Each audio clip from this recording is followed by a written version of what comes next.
கர்நாடக பாஜக நிர்வாகி கொலை வழக்கு தொடர்பாக என்ஐஏ நடத்திய சோதனையில் 19 பேர் கைது செய்யப்பட்டுள்ளனர். கூடுதல் விவரங்களை செய்தியாளர் சுப்பிரமணியன் வழங்க கேட்கலாம். வணக்கம் சுப்பிரமணியன், கூடுதல் விவரங்கள் என்ன?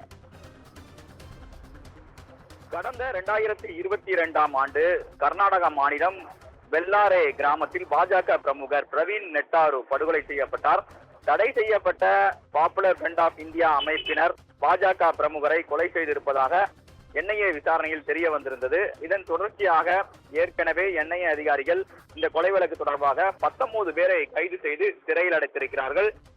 இந்த வழக்கில் குறிப்பாக 23 பேர் மீது குற்றப்பத்திரிகை என்ஐஏ அதிகாரிகள் தாக்கல் செய்திருக்கிறார்கள்.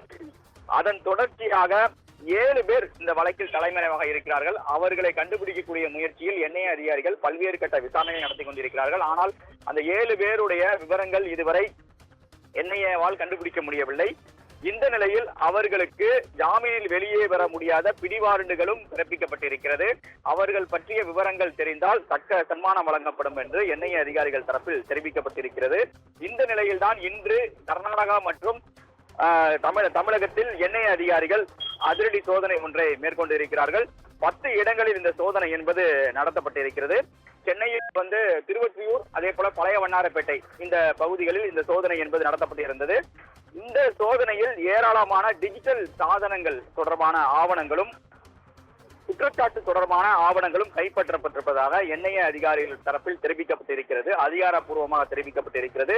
அது மட்டுமல்லாமல் தலைமறைவாக இருக்கக்கூடிய 4 பேர் உள்பட 23 பேர் மீது என்ஐஏ அதிகாரிகள் குற்றப்பத்திரிகையை தாக்கல் செய்திருக்கிறார்கள்.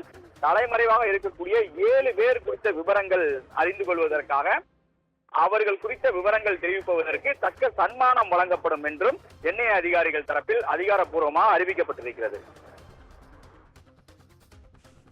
கூடுதல் விவரங்களுக்கு நன்றி சுப்பிரமணியன்.